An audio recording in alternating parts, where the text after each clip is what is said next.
नमस्कार, मैं हूं कुमार प्रमोद और स्वागत है आपका फर्स्ट बिहार झारखंड में। एक बार फिर से हम बिहार की सियासत की सबसे ताजा खबर और सबसे अहम खबर लेकर आपके सामने हाजिर है। हम बार बार ये आपको कहते हैं कि खबर वो नहीं होती जो बताई जाती है आपको, जो पॉलिटिकल पार्टीज के नेता या फिर अधिकारी आपको बताते हैं वो खबर नहीं होती है। खबर वो होती है जो छिपाई जाती है। और आज हम बात करने बैठे बीजेपी की। कल एक नया डेवलपमेंट बीजेपी में हुआ। बीजेपी ने अपना नया प्रदेश अध्यक्ष चुना और दिलीप जायसवाल बिहार बीजेपी के नए प्रदेश अध्यक्ष चुन लिए गए। दिलीप जायसवाल एमएलसी है।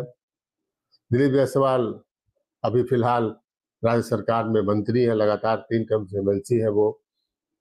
अभी राज्य सरकार में भूमि एवं राजस्व भूमि सुधार और राजस्व विभाग के मंत्री हैं वो। बीजेपी के कोषाध्यक्ष रहे हैं और अब कोषाध्यक्ष के बाद उनको अध्यक्ष बना दिया गया। अब ऐसे ये कहा जा रहा था जब से जनवरी 2024 में बिहार में बीजेपी और जेडीयू की सरकार बनी और सम्राट चौधरी को जब डिप्टी सीएम बना दिया गया तो एक व्यक्ति एक पद की नीति के तहत ये कहा जा रहा था कि सम्राट चौधरी विदा होंगे और कोई दूसरे नए प्रदेश अध्यक्ष बनेंगे। तरह तरह कई नामों की चर्चा हो रही थी, लेकिन आखिरकार बीजेपी ने फैसला लिया और भरोसा जताया दिलीप जायसवाल पर। तो दिलीप जायसवाल के नाम का ऐलान हो गया, लेकिन इसके अंदर की जो कहानी है, दिलीप जायसवाल के अध्यक्ष बनने की जो कहानी है पूरी, वो कहानी लेकर हम आपके सामने हाजिर है। आपको ये बताने हाजिर है कि बिहार बीजेपी में आखिरकार खेल क्या हो रहा है। सबसे पहली बात तो ये कि बिहार बीजेपी का कुशवाहा से कोयरी से मुंह भंग होता दिख रहा है। पूरा प्रकरण जो दिलीप जायसवाल के प्रदेश अध्यक्ष बनने का है वो ये बताता है कि कोयरी से कुशवाहा से अब बीजेपी का जो है मुंह भंग होता जा रहा है। दरअसल बिहार में जो जाति का जो आंकड़ा है वो ये बताता है कि कुशवाहा जाति, पिछड़ी जाति के जो लोग हैं उसमें कुशवाहा जाति की तादाद जो है वो यादवों के बाद जो है दूसरे नंबर पर है। हालांकि यादवों की तुलना में काफी कम है। तो जातीय गणना की रिपोर्ट है वो बताती है कि यादवों की आबादी करीब 14.2% है, 14.26% है और कुशवाहा जाति की, कोयरी जाति की संख्या 4.21% है। मतलब फिर भी गैप बहुत बड़ा है, फिर भी दूसरे नंबर की जाति है। और तभी बीजेपी ने सम्राट चौधरी पे दांव लगाया था। और सम्राट चौधरी जो बीजेपी के, खासकर सम्राट चौधरी अमित शाह से ज्यादा उनका मधुर संबंध था, ऐसा माना जाता रहा है। और ये माना जाता रहा है कि अमित शाह के संरक्षण में ही सम्राट चौधरी की राजनीति जो है इन दिनों फलती फूलती रही है। तो मोह भंग हो गया है। और बीजेपी, दूसरा पहलू इसका यह है कि बीजेपी वैश्य के नाम पर कलवार जनता पार्टी बनती जा रही है। ये दो अहम पहलू है, दोनों को हम आपको समझाएंगे। सबसे पहले आपको ये समझाते हैं कि आखिरकार कुशवाहा जाति से, कोयरी जाति से बीजेपी का मोह भंग क्यों होता जा रहा है और कैसे होता जा रहा है, ये भी आप पूछेंगे। अभी आप कह सकते हैं कि सम्राट चौधरी तो अभी भी डिप्टी सीएम नंबर 1 है, तो मोह भंग कैसे होता जा रहा है। दरअसल जो हमारे पास खबर है वो ये कि दिलीप जायसवाल को अध्यक्ष बनवाने में सम्राट चौधरी की कुछ न चली, नए प्रदेश अध्यक्ष बनाने में सम्राट चौधरी की एक न चली। दरअसल बीजेपी में परंपरा रही है, बीजेपी में पहले से भी, कि जो किसी राज्य में जब अगर प्रदेश अध्यक्ष बनाया जाता है तो वहां जो सीएम या डिप्टी सीएम रहता है उससे बात की जाती है। सम्राट चौधरी तो निवर्तमान प्रदेश अध्यक्ष ऑलरेडी थे ही, इसके साथ साथ नंबर 1 के डिप्टी सीएम थे। तो उनसे पूछकर प्रदेश अध्यक्ष बनाया जाएगा, ऐसी सोच थी बीजेपी के तमाम नेताओं की, बीजेपी की जो परंपरा रही उसको देखते हुए। लेकिन दिलीप जायसवाल को प्रदेश अध्यक्ष बनाने में सम्राट चौधरी की एक न चली। बीजेपी के सूत्र बताते हैं कि सम्राट चौधरी चाह रहे थे कि उनकी विदा होने के बाद, उनके प्रदेश अध्यक्ष पद से हटने के बाद, ललन मंडल, सम्राट चौधरी के बेहद करीबी नेता माने जाते हैं, बेहद करीबी माने जाते हैं, ललन मंडल को प्रदेश अध्यक्ष बनाया जाए। और सम्राट चौधरी दिल्ली तक जाकर लॉबिंग कर रहे थे लगातार। विनोद तावड़े से लेकर जेपी नड्डा और जेपी नड्डा से लेकर अमित शाह तक वो अपनी पसंद रख चुके थे, इसकी ललन मंडल को प्रदेश अध्यक्ष बनाया गया। लेकिन बीजेपी आला कमान ने, जो सोर्सेस के हवाले से खबर मिल रही है, कि सम्राट चौधरी की बात नहीं मानी। और सम्राट चौधरी से मोह भंग इसलिए हुआ क्योंकि सम्राट चौधरी की जो भूमिका रही पिछले लोकसभा चुनाव में, वो कई सवालों के घेरे में रही। पूरे बिहार में ये बात एक तरीके से आप कहें कि जोर शोर से आई और पूरे तथ्यात्मक तौर पर आई कि पूरे बिहार में कुशवाहा समाज के लोगों ने बीजेपी या एनडीए को वोट नहीं दिया। ज्यादातर जगहों पर कुशवाहा जाति का वोट जो है वो महागठबंधन को गया, इंडिया गठबंधन को गया, आरजेडी अलायंस को गया, और उसके कारण बीजेपी के कई दिग्गज जो है वो चुनाव हार गए। आरके सिंह चुनाव हार गए तो इसलिए क्योंकि कुशवाहा जाति के लोगों ने वोट नहीं दिया। बक्सर में अगर बीजेपी के उम्मीदवार चुनाव हार गए तो इसलिए क्योंकि कुशवाहा जाति के लोगों ने वोट नहीं दिया। पाटलिपुत्रा में बीजेपी के उम्मीदवार रामकृपाल यादव चुनाव हार गए क्योंकि कुशवाहा जाति के लोगों ने वोट नहीं दिया। ऐसे कई सीट से जहां पर कुशवाहा जाति के लोगों ने वोट नहीं दिया और जहां पर आरजेडी ने या फिर महागठबंधन ने कुशवाहा जाति के उम्मीदवार को खड़ा किया था, वहां तो वोट मिलने का सवाल ही नहीं था।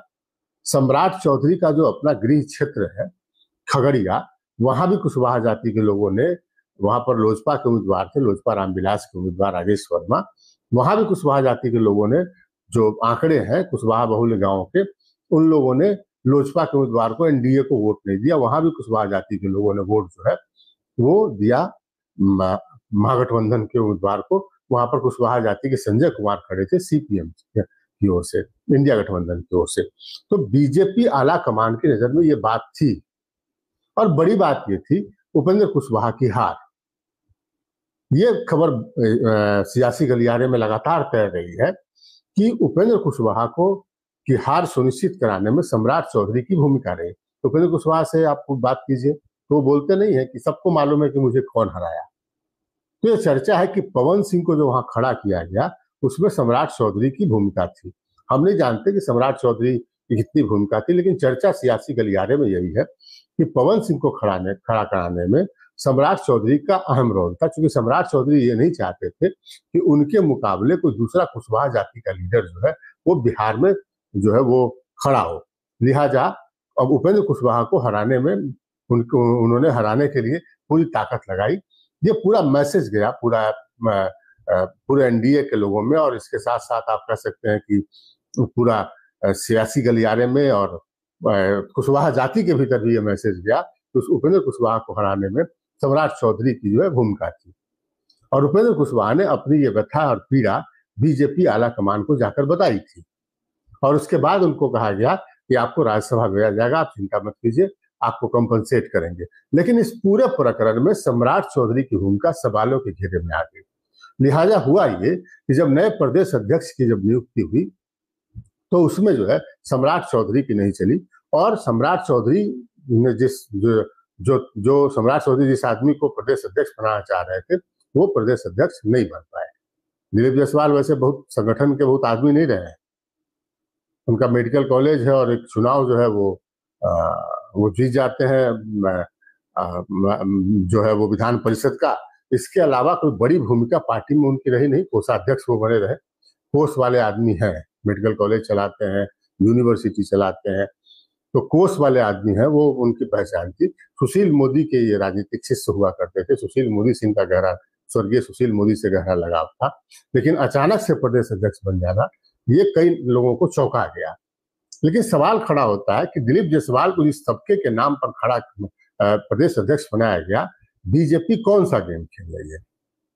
दरअसल हम आंकड़ों से आपको समझाना चाहते हैं और समझाना चाहते हैं कि जो वैश्यों की पार्टी बीजेपी है वो वैश्य के नाम पर यहाँ पर कर क्या रही है। दरअसल आप देखेंगे कि वैश्य के नाम पर अगर बीजेपी जो राजनीति कर रही है तो वो कलवार की राजनीति अधिकतर हो रही है। और कलवार जाति की तादाद कितनी है, देखिए ये जातीय जनगणना की रिपोर्ट हमारे पास है, ये जातीय जनगणना की रिपोर्ट है, आप इसी आंकड़े को प्रमाणिक मान सकते हैं। और कई लोग आपको ये बता रहे हैं कि दिलीप जायसवाल अति पिछड़ा वोट बैंक को साधने के लिए दिलीप जायसवाल को जो है वो प्रदेश अध्यक्ष बनाया गया है। तो सबसे पहले हम आपको बता दें, दिलीप जायसवाल अति पिछड़ा नहीं है, दिलीप जायसवाल कलवार जाति से आते हैं और कलवार जाति अति पिछड़ी जाति में नहीं आती है। अब कलवार जाति की तादाद कितनी है, देखिए आप जब वैश्य समाज की बात करते हैं तो वैश्य में जो आते हैं वो तेली, सूरी, कानू, वैश्य की कई उपजातियां हैं, सोनार, सूरी, रोनियार, पंसारी, मोदी, कसेरा, केसरवानी, माहुरी वैश्य, वैश्य पोद्दार वैश्य, ऐसी कई उपजातियां हैं जो वैश्य जाति के जो है वो उपजातियों में आती है। अब उसमें जो है आप देखिए सबसे बड़ा जो तबका है वो तेली जाति के लोगों का है। आप देखेंगे तेली जाति अति पिछड़ी जातियों में नीतीश कुमार ने शामिल किया, और अकेले तेली जाति की तादाद जो है परसेंटेज में कहेंगे तो पूरी जो आबादी है बिहार की उसका 2.8% आबादी जो है वो तेली जाति की है। लेकिन बीजेपी की पॉलिटिक्स जो है जो आप कह सकते हैं कि जो बिहार में जो है वो कहीं ना कहीं तेली जाति से दूर जाति दिख रही है। वैश्व में जो दूसरा जो वैश्व को उपजाति जो मानी जाती है उसमें दूसरी उपजाति है वो कानू, दूसरे नंबर पर संख्या के तादाद पर आप देखेंगे तो कानू जाति की तादाद जो है वो 2.2% है बिहार में। और इन सबको छोड़ के लगातार बीजेपी जो है वो कलवार जाति की राजनीति कर रही है। और कलवार की तादाद कितनी है, तो सरकार ने जो जातीय जनगणना कराई उसमें कलवार को की अलग से गणना नहीं कराई। राज्य सरकार ने ये कह दिया, एक बनिया वर्ग बना दिया और उसमें रख दिया सूरी, मोदक, रोनियार, पंसारी, मोदी, कसेरा, केसरवानी, ठठेरा, कलवार, ब्याहुत कलवार, कमलापुरी, माहुरी वैश्य, बंगी वैश्य, बर्णवाल, अग्रहरी वैश्य, वैश्य पोद्दार, कसोधन, गंधबनिक, बाथम वैश्य, गोलदार, तमाम जातियों को एक साथ रख दिया। अब देखिए स्थिति यह है कि इन जातियों में आपस में शादी ब्याह नहीं होता है, मतलब कोई लव मैरिज कर ले, अब कोई अलग परिस्थिति हो तो अलग मामला है, लेकिन जाति का मतलब क्या होता है, जहां बेटी और रोटी का संबंध हो, जहां बेटी ब्याही जाए और बेटी और रोटी का संबंध हो। तो ये जो जातियां हैं कि मतलब अब जो है वो जो सूरी की शादी जो है सबकी शादी कलवार में नहीं होती है अमूमन, मैंने जो अरेंज मैरिज होती है। मोदी की शादी जो है वो कसेरा और केसरवानी में नहीं होती है अमूमन। लेकिन सरकार ये ने क्या किया कि इन सबको एक साथ रख दिया, और तब भी इन सबको मिला के भी देखा जाए तो 2.3% इनकी तादाद होती है पूरे मिला करके।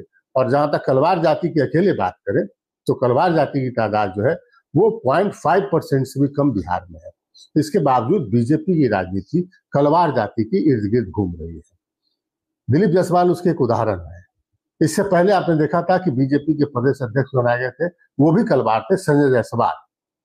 बीजेपी ने इस दफा वैश्य जाति लोकसभा चुनाव में वैश्य जाति के सिर्फ एक उम्मीदवार को खड़ा किया था, और वो संजय जायसवाल, वो भी कलवार जाति से आते हैं। इससे पहले के चुनाव में बीजेपी 2 वैश्य को टिकट देती थी, 2 वैश्य सांसद हुआ करते थे, वो थे संजय जायसवाल और रमा देवी जिनका टिकट काट दिया गया। रमा देवी भी कलवार जाति से आती थी।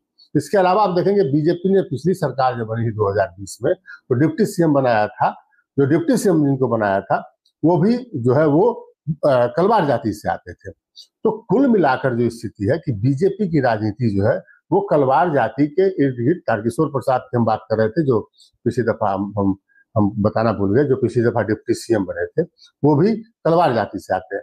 तो कलवार जाति, जिसके बारे में कोई स्पष्ट वैसे आंकड़ा नहीं है, लेकिन 0.5% से भी कम जिनकी आबादी हो बिहार में, ऐसा वैश्य जाति के लोग ही बताते हैं।